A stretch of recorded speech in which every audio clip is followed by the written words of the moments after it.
او بله پوښتنه شته نه پوښتنه. سمه ده، ډېره مننه. تلویزیون تعقیب کا کارګر صاحب حتمي په دغه برخه کې تاسو ته کافي معلومات درکړي. خوشحاله اوسئ چې موږ سره د دروغ ژوند په طبي خپرونه کې برخه واخیسته. بیا هم د دغه ورور پوښتنې ته وروسته راګرځو. کارګر صاحب مهرباني وکړئ که تاسې لیدونکو ته په دغه برخه کې معلومات ورکړئ. د شکرې کله چې مور حامله ښځه شکر پیدا کړي نو بهترینه لاره یې دا ده چې پرهیز وکړي، هغه خوراکونه چې ډاکټر ورته وایي هغه وکړي، ځکه دا یو لنډمهاله حالت دی چې په مور راځي. کله چې مور ولادت وکړي هورمونونه یې بیرته نورمالیږي او شکر یې بیرته د منځه ځي. یعنې پرهیز کوم شیان نه باید ډېر پرهیز وکړي؟ یعنې کوم خواړه باید وخوري، کوم خواړه باید ونه خوري؟ هغه داسې دی چې د هر خوراک هغه اندکس معلوم دی چې څومره او په کوم اندازه باید وخوړل شي، خو هغې ته یو ګلایسیمیک اندکس وایي چې نن سبا لکه ټکنالوژي خو هر چاته میسره ده. په دغه کې یو جدول دی چې د ګلایسیمیک اندکس جدول په نامه یادېږي. دغه ګلایسیمیک اندکس چې هر څوک شکر لري او په دغه اندکس کې وګوري چې د کوم خوراک څومره انرژي لري او څومره اندکس دی، یعنې هغه کوم یو وخوړل شي کوم یو نه خوړل شي، دغه ډېره مرسته کوي چې سړی یو نوم. نو دغه هغه چې شکر مرض لري دوی باید خپله دومره په دې مرض کې ولولي، ځکه نن سبا په ټکنالوژي کې هر شی آماده دي په انټرنیټ کې. نو دوی باید د مرض په هکله خپله ډېر ځان یعنې په حساب باسواده کړي، یعنې د هر شي باندې باید پوه شي چې څه رقم خپل انسولین حساب کی، کوم ډوډۍ څومره بالانس برابر د پروتین د کاربوهایډریټ د دې شیانو ځکه باید برابر وسی. او دا اسان ترین لاره هم دا ده چې دغه ګلایسیمیک اندکس جدول چې په انټرنیټ کې شته او د هرې ډوډۍ رسم ورسره هم شته دغه وګوري او د دې مخې نه هغه خپل خوراکي رژیم په مخ بوځي. بله ډېره مننه. خوشحاله اوسئ. بیا به هم تاسو ته راګرځو نګین صاحب. د انعکاس راډیو تلویزیون درنو لیدونکو او خوږو اورېدونکو د روغ ژوند په طبي خپرونه کې موږ تل هڅه کوو چې تاسو ته متخصصین را دعوت کوو چې تر څو ستاسې هغه کمې پوښتنې چې لرئ یا کم مشکلات لرئ د روغتیا په برخه کې یا د ناروغیو په اړه باندې د عامه پوهاوي په برخه کې تاسې معلوماتو ته اړتیا لرئ، نو موږ په دې خپرونه کې تل هڅه کوو چې تاسو ته طبي معلومات، طبي لارښوونې ترسره کړو چې تر څو زموږ او ستاسې په هېواد کې د عامه پوهاوي کچه لوړه شي. نو نن موږ په همدې غږیږو چې د شکرې ناروغۍ څه ډول پیدا کیږي، تداوی او وقایه د دغې ناروغۍ څنګه کولی شو. تاسې هم کولی شئ په دې خپرونه کې راسره په ژوندۍ بڼه برخه واخلئ او له ډاکټر صاحب څخه د دغې ناروغۍ یا د دغه شکر په اړه باندې کومه پوښتنه لرئ یا کوم ناروغ لرئ، ډاکټر صاحب به حتمي په دغه برخه کې له تازه معلوماتو تاسې خبر کړي چې تر څو د شکرې ناروغۍ په اړه باندې ټول خلک پوه شي او آګاه شي. موږ په ریپورټ کې یادونه وکړه چې تقریبا 4.5 میلیونه خلک د شکرې په ناروغۍ باندې نن سبا اخته دي او له دې ناروغۍ رنځېږي، یعنې ډېره مړینه هم له دې ناروغۍ پیدا کېږي. یو خور په اړیکه کې د دې اړیکه به هم راواخلو چې دا کومه پوښتنه لري. خورې مهرباني وکړئ. وعلیکم سلام. د روغ ژوند په طبي خپرونه کې هرکلی درته په خیر راغلی خپرونې ته. دغه تلویزیون غږ که تاسې خاموشه کړئ ستاسې غږ به موږ ته په درست شکل باندې راورسیږي تر څو نګین خور هم ستاسې غږ واخلي او ستاسې پوښتنې ته په مستقیم شکل باندې ځواب ووایي. مهرباني وکړئ. بلې غږ دې راځي خورې مهرباني وکړئ. یو پوښتنه لرم چې کومه شکر وي هغه د امیدواره شي، د امیدوارۍ په وخت کې څه وکړي، یعنې د پیغلتوب نه شکر ولري او هغه دی چې څه وکړي د امیدوارۍ په وخت کې، یعنې کوم داسې څه عمل وکړي د هغې ماشوم هم سالم دنیا ته راشي او په خپله باندې سالمه پاتې شي. نو د دې لپاره دا پوښتنه مې لرله. سمه ده خورې، ستاسو پوښتنې ته به ډاکټر صاحب حتمي په دغه برخه کې. او بله پوښتنه وروره چې دغه د پلان کې دا شکر د کوم څه نه را پیدا کېږي او بل دا چې دې مخنیوي وکړو. ښه، د شکر مخنیوي او پیدا کېدل دا څنګه کولی شو چې موږ د شکر څخه مخنیوي وکړو؟ همدا پوښتنه لرئ؟ ډیره مننه خورې اتمی به کارګر صاحب تاسو ته په دغه برخه کې معلومات درکړي د خور پوښتنې خو تاسې واخیستلې ډیری خویندې زموږ او ستاسې د عامه پوهاوي څخه لرې پاتې دي همدغه ستاسې یاستئ چې خلکو ته عامه پوهاوی ترسره کوئ تر څو لیدونکي په دغه باندې پوه شي او ستاسو هغه کمې لارښوونې چې لیدونکو ته لرئ هغه کوم خپل معلومات چې لرئ لیدونکو ته په دغه برخه کې تاسې وړاندې کړئ ځکه هیوادوال زموږ او ستاسې هیوادوال ډېرو دغه ته اړتیا لري طبي معلومات ته اړتیا لري چې تر څو موږ او تاسې ورته ترسره کړو او د دغې ناروغۍ لپاره باید کار وشي په دې اړه تاسې څه وایئ د خور پوښتنې په ځواب کې دوی ویل چې که څوک د ماشومتوب نه شکر لري او هغه د امیدوارۍ په مهال څه وکړي یو څوک چې شکر لري هغه باید همیشه د خپل هغه ورځني فعالیت بالانس وساتي یعنی ډیر فعالیت وکړي ډاکټر صاحب ستاسې اړیکه لږه جړه ده بیا به کوشش وکړو بیا به تاسو سره اړیکه ونیسو تر څو دغه د سکایپ مشکل حل شي او لیدونکو ته واضح معلومات ورکړل شي ځکه ستاسې اړیکه موږ سره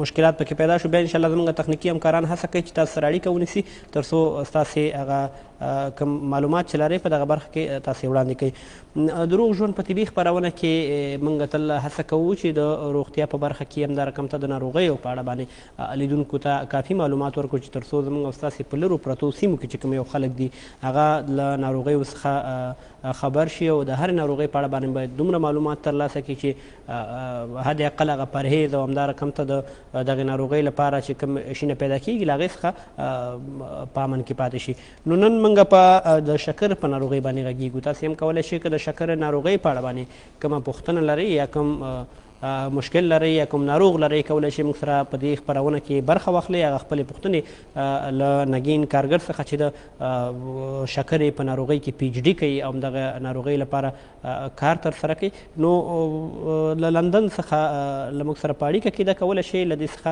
تاسې هم کومې پوښتنې لرئ نو په خپرونه کې مستقیما د فیسبوک له لارې هم کولی شئ همدا رقم ته د ټلیفون له لارې هم کولی شئ په خپرونه کې راسره په ژوندۍ بڼه برخه واخلئ راځو بیا هم تاسو ته کارګر صاحب که خور ته معلومات تاسې ورکړئ په دغه برخه کې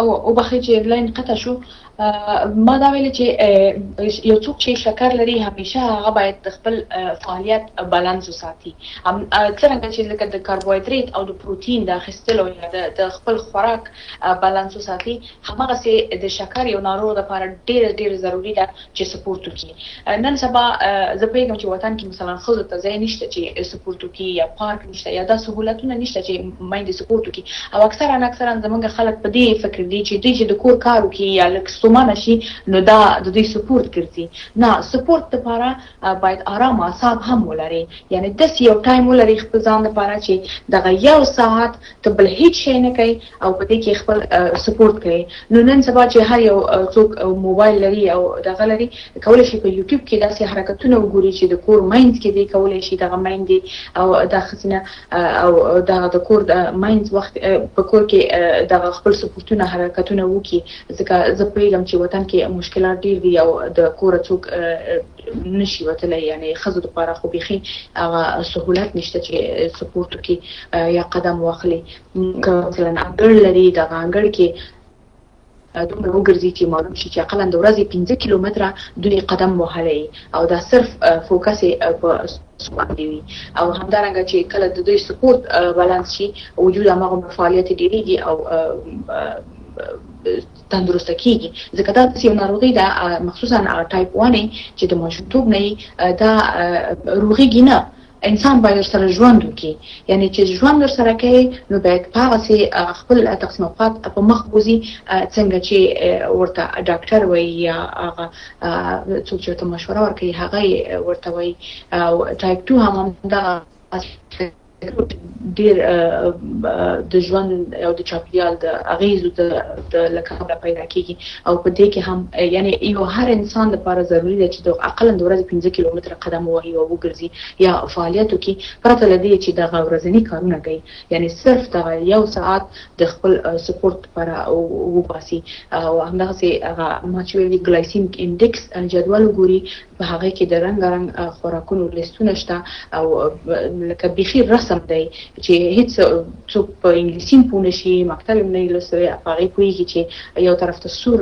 دی یو شین دی یو زیړ دی او دغه شیان چې سره دي باید شکر ناروغي ونه خوري او هغه شیان شین رنګ دي هغه د شکر ناروغ کولی شي په مقدار په یو منظمه اندازه واخلي.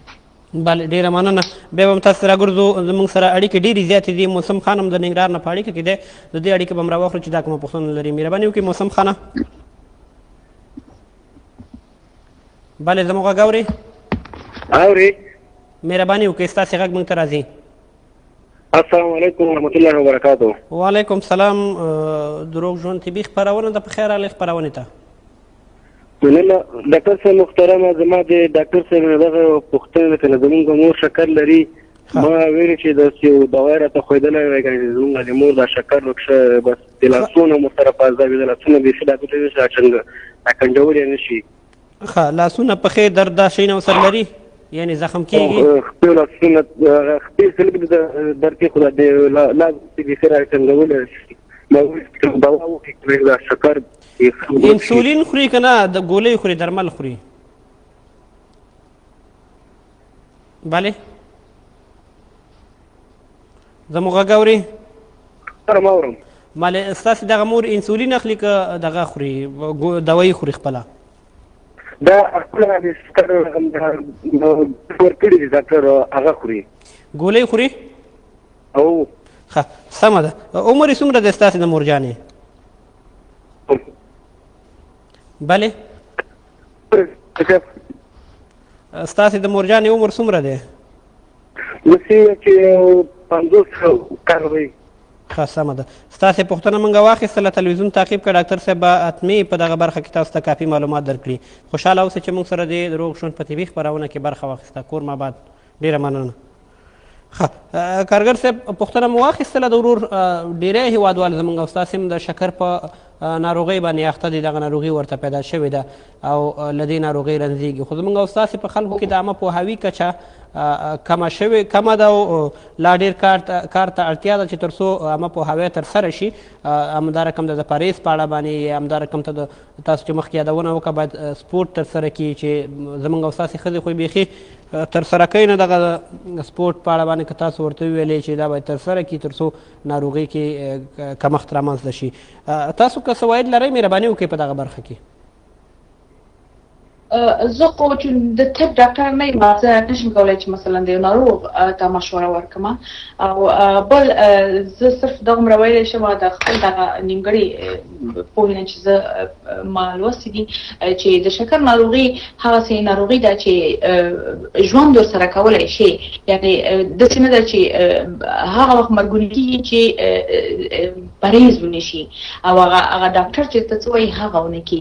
او یعنې که یو انسان چې شکر لري سپورټ وکړي او خپله هغه پرهیز غذایي مواد په منظمه توګه واخلي څنګه چې ورته ډاکټر وایي، یعنې د کاربوهایدریت او د پروتین هغه ډوډۍ چې دی اخلي د هغې بالانس وساتي دی ډېر ښه آرامه ژوند کولی شي ځکه هغه خپل دارو په وخت وخوري منظم واخلي سپورټ وکړي او خپله ډوډۍ سمه وساتي. دغه صرف یو لکه داسې یو مرض دی چې نظم غواړي. یعنې داسې نه دی چې که یو انسان نظم ولري فزیکي فعالیت ولري نو فکر نه کومه که د شکر ناروغي دته کوم ډېر غټ تکلیف ښکاره شي. چې زموږ اکثرا خلک هغه وخت یو عکس العمل ښیي کله چې دوی هایپرګلایسیمیا ته ورسېږي یا هغه د شکر یې دومره جګ شي چې دوی اصلا زور حالت ته ورسېږي یا دغه عامه پوهاوی ډېر کم دی. او د شکر مرض په اړه چې هر څوک شکر لري خپله باید ځان پوه کړي. په دې مرض کې دومره باید څېړنه وکړي، دومره باید معلومات ولولي او معلومات بیخي زیات شته. یعنې حتی کولی شي چې په خپل ګواښ کچه د ټیسټ کې په انټرنیټ کې داسې ویب سایټونه شته چې مثلا که دوی سرچ کړي چې آیا زه شکر لرم که نه لرم، هغلته په انټرنیټ کې ټیسټ راوځي چې ستاسو د ګواښ کچه معلوموي چې ته ټیټ ګواښ سره مخامخ یې، منځني ګواښ سره مخامخ یې یا د شکر مرض ګواښ تا لپاره بیخي ډېر دی.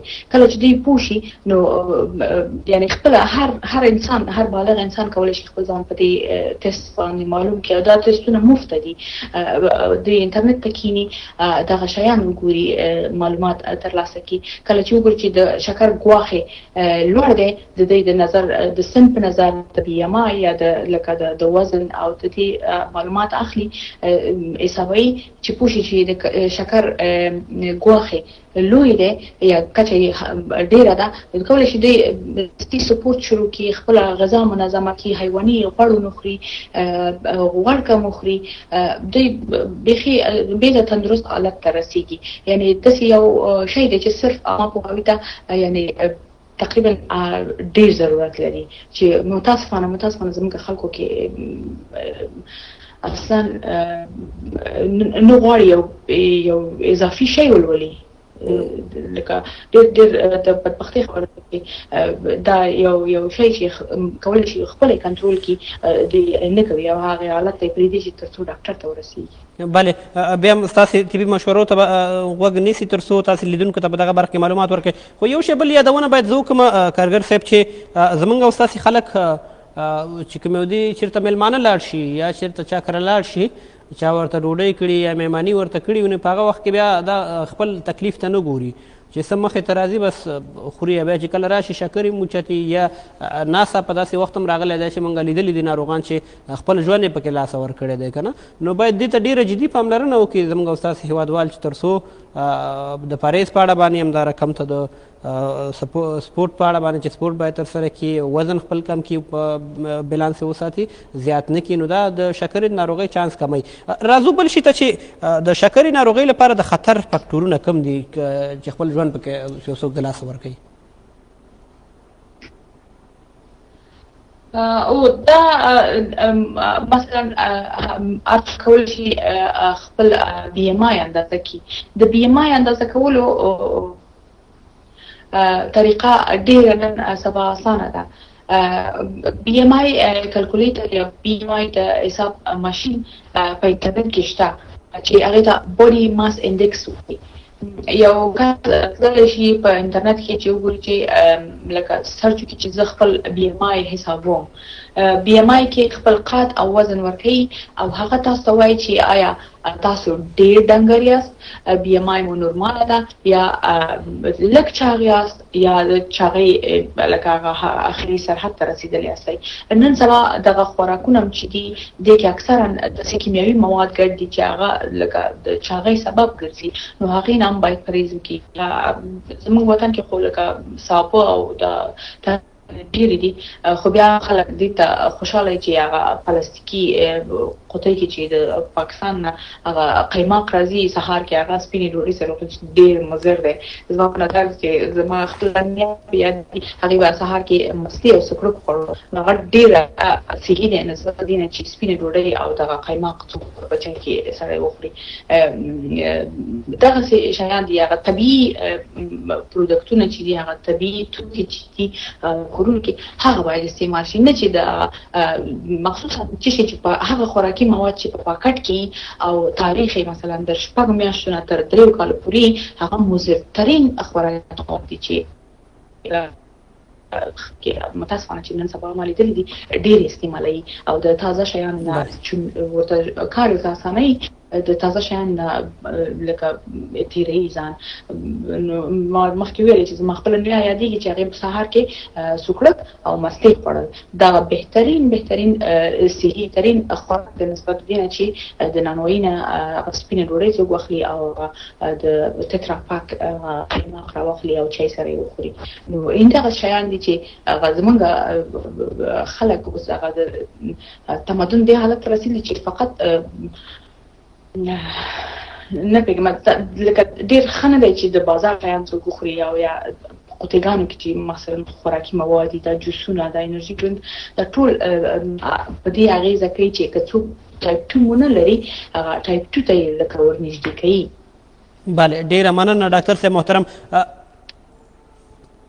د انعکاس راډیو تلویزیون درنو لیدونکو او خوږو اورېدونکو د روغ ژوند په طبي خپرونه کې نن د شکرې په ناروغۍ غږیږو. تاسې هم کولی شئ په دې خپرونه کې د شکرې د ناروغۍ په اړه باندې کومه پوښتنه لرئ یا کوم ناروغ لرئ نګین کارګر د په د شکرې په ناروغۍ کې پی ایچ ډي کوي هملته او په انګلستان هیواد کې. نو نن به تاسو ته هم په دغه برخه کې کافي معلومات درکوي چې تر څو د شکرې په ناروغۍ کې کومې نوې څېړنې ترسره شوي دي نه دي ترسره شوي. تاسو هم کولی شئ په دې خپرونه کې راسره په ژوندۍ بڼه برخه واخلئ او له ډاکټر صاحبې څخه د دغه ناروغۍ په اړه باندې کومه پوښتنه لرئ یا کوم ناروغ لرئ ډاکټر صاحب به حتمي په دغه برخه کې تاسو ته کافي معلومات درکړي. محمد جان هم په اړیکه کې دی، د دې اړیکې به هم راواخلو چې دا کومه پوښتنه لري. مهرباني وکړئ ورور.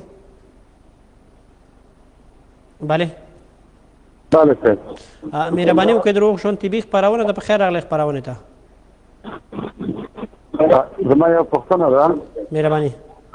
زما شکر دی خو هغه د شکر علایم ما سره نشته او هیڅ کې راته شکر چې نتیجه ښیي راته. څو ځلې تاسې د شکر وینه ټیسټ کړې ده؟ موږ هره میاشت کې یو ځل ټیسټ کوو. 9 میاشتې بعد ټیسټ کې؟ بله یو میاشت کې. یو میاشت کې؟ د دې لپاره تاسې د شکر مو څومره اندازه څومره ده؟ په ناره څومره یا په مړه څومره یې؟ تقریبا 180 تر 180 پورې یا 210 پورې ښیي. ښه 180 پورې ښه سمه ده. پاریس شی کې که نه کې؟ ښه اوس نه پاریس نه کوم. ښه اوس په عذاب چې شنه یې؟ بله. ته وایې چې دا شکر مې څنګه ورک شي یا له منځه لاړ شي؟ دوايي یې خورم او پوښتنه مو همدا ده چې شکر څنګه له منځه لاړ شي زما؟ همداسې پوښتنه لرئ؟ ښه سمه ده. ستاسې پوښتنه موږ واخیستله. تلویزیون تعقیب کا نګین کارګر به حتمي په دغه برخه کې تاسو ته تفصیلي معلومات درکړي. راځو بیرته تاسو ته د شکرې ناروغۍ لپاره په درملنه باندې به تاسې وغږېږئ. مخکې انسولین تاسو دغه دوا په دغه کې تخصص پی ایچ ډي کوئ او دغه په اړه تاسو ډېر کافي معلومات لرئ. همدغه برخه به ټوله تداوی او درملنې ته ورکړو د شکرې ناروغۍ لپاره چې د کم نوي درمل ایجاد شوي دي که نه هماغه زړو ترکیبونو څخه استفاده کیږي. د شکر تقریبا په 1940 کال کې د لومړي ځل لپاره یو کاناډایي ساینسپوه د سپي د پانکراس نه انسولین تجزیه کړل او یو ناروغ ته یې ورکړل. کله چې دغه انسولین دغه ناروغ ته ورکړل نو دغه هلک چې دا پرې روغ شو. نو پس د دې دا رواج چې دغه انسولین چې کله شو نو د انسان انسولین د غوړي او د خنزیر ډېر یو بل سره مشابه و. هغه کیمیاوي ترکیب یو بل سره مشابه و. مثلا د غوړي انسولین د انسان انسولین سره صرف په 2 امینو اسیدو کې فرق کوي او د خنزیر چې دی صرف په 1 امینو اسید کې فرق کوي. نو په ډېرو کلونو کې دغه رواج چې دی دغه تجزیه کې د حیواناتو نه تجزیه کول او بیا انسانانو ته کارول تر څو چې تقریبا 10 کال مخکې دیني ټکنالوژي رامنځته شوه. کله چې دا ټکنالوژي رامنځته شوه نو ساینسپوهان دې وتوانېدل چې دوی د انسان د انسولین کاپي جوړه کړي.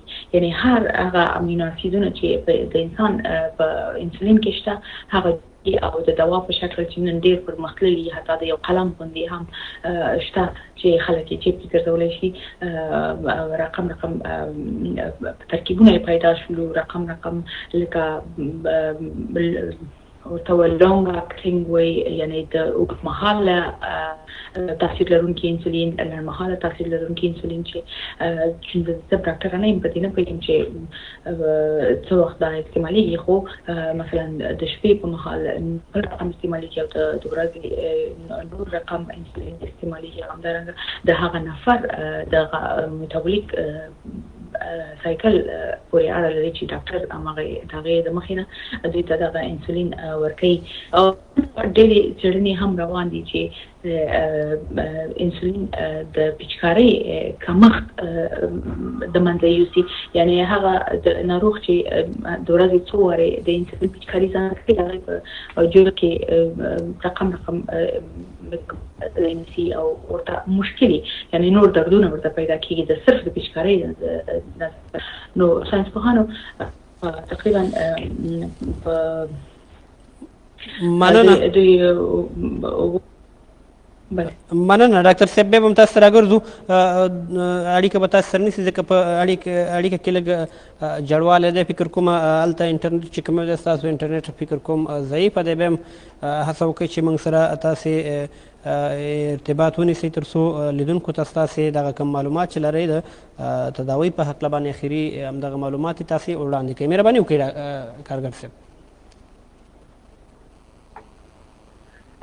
او د مثلا په ساینسپوهان غواړي چې داسې یو انسولین چې استعمال یې ناروغ لپاره اسانه وي مثلا دوی وکولی شي د تنفسي لارې لکه د اسما سپری غوندې انسولین سپری کړي چې د څو په وینه کې داخل شي او یا همدارنګه جلدي داسې قط جوړ کړي چې په خپل جلد یې ونښلي او هغه انسولین ترانسفر کړي په دغه شیانو څېړنه روانه ده ځکه چې که انسولین وخوړل شي یعنې د اورال ډیلیوري ولري چون دغه یو پروتین دی دغه یو طبیعي مالیکول دی دا ډېر زر د معدې انزایمونه او د هاضمه جهاز انزایمونه د هغې لکه په انسولین اثر کوي او زر د منځه وړي ځکه ډېر یو نازکه لکه دارو دي هم لکه خلک چې شکر لري هغوی به پوهېږي چې دا باید یخ سیټو ساتي او لکه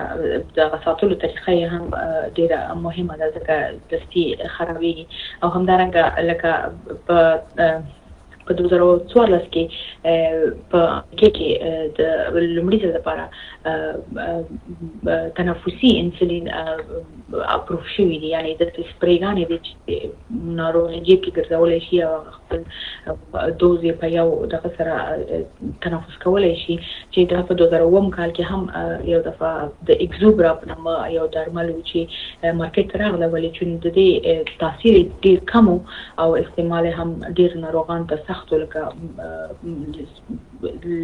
سنچي جیږي هغې کسانو ته سخت و نو بیرته زر د بازار نه راټول شو ولې اوس اولنی دارو چې د تنفسي لارې نه د انسولین استعمالیږي یعنې سپری په شکل هغه په 2014 کې اپروف شوی دی او نور هم دغسې سپریګانې دي چې په کلینیکل ټرایلز کې دي یا په فیز 1 او فیز 2 کې دي چې رامنځته کېږي همدارنګه د جلدي د طریقې نه او یا هغه زما څېړنې برخه چې ده چې څه رقم انسولین اسانه شي او خلکو ته بدون د پیچکارۍ نه ورکړل شي په هغې برخه کې ده نو یو تر اوسه پورې داسې بل ریپلیسمنټ یا داسې بل شی پیدا شوی نه چې انسولین هغې ځای ونیسي یعنې تقریبا د 100 کالو نه ډېر همدغه یو دارو دي چې استعمالیږي بله ډېره مننه یو خور بل هم په اړیکه کې د دې اړیکه هم راواخلو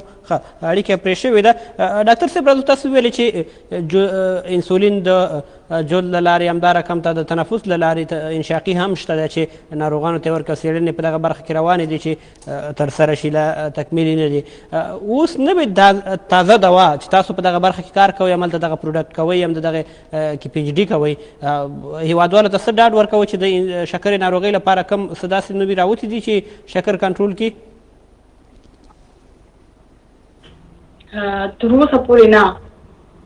تر اوسه پورې نه بله یعنې یوازې انسولین دي چې بله مهرباني دومره شوي دي چې دغه انسولین لکه پر مخ بوځي یا لږې اسانه کړي خلکو ته هغه کوم وخت چې باید زر فعالیت وکړي هغې ته یې بېل فورموله جوړه کړې ده او څه وخت چې د شپې مثلا واخیستل شي یا ناروغ څو ساعتو دپاره باید چې ویده وي هغه د خوب راپانځېږي چې انسولین یې موډل شي نو هغې لپاره نور فارمولیشن د انسولین د دې هغه نه نوره کومه بله تر اوسه پورې نشته مګر د ډېر رقم څېړنې روانې دي چې دوی وکولی شي دغه حتی وکولی شي د انسولینو دغه په حساب دغه سټیبلیټي اوږده کړي ډېره کړي په دې کار روان دی رقم نورو کیمیاوي موادو سره یو ځای کوي چې اسانه شي یا د دې دغه خرابېدو نه مخنیوی وکړي چې وجود بله ډېره مننه راځو په اخر کې ستاسې پیغام لیدونکو ته اورو که لیدونکو ته کوم پیغام لرئ مهرباني وکړئ زه خو هم د دې وړ نه ګڼم چې چاته دغه وکړم، خو بیا هم زه صرف دومره ویلی شم چې سپورت ډېر مهم دی. یعنې هر انسان چې د 20 کالو نه جیګ شي باید د ورځې اقل د اقل 5 کیلومتره په لاره وګرځي. نن سبا موبایلونو کې معلومیږي چې څومره په لاره ګرځېدلی، څومره سټیپونه واخیستي دي. که د 5 نه ډېري خو ډېر ښه دی، خو کم باید د ورځې 5 کیلومتره په لاره وګرځي او سپورټو کې فعالیتو کې، پرته له دې چې دا سپورت یا دغه شیان په خپل هغه ورځني کار کې حساب کړي. مثلا کولی شي داسې وکړي چې یو څوک کار ته ځي، بس وانخلي یا ټکسي وانخلي یا ترانسپورت وانخلي، هغه لاره چې ده هغه اندازه کې او هغه پلي لاړ شي، یعنې نیم ساعت وخت د کور بله ډېره مننه. خوشحاله اوسئ، ژوندی اوسئ. نګین کارګر چې لیدونکو ته د شکر ناروغۍ په اړه باندې تازه د څېړنو په اړه معلومات ورکړه. کور ماباد خوشحاله اوسئ. په راتلونکي خپرونو کې به تاسو ته بیا هم چانس درکوو چې په دغسې مهمو مسایلو لیدونکو ته کافي معلومات ورکړئ. خوشحاله اوسئ، کور ماباد، ژوندی اوسئ.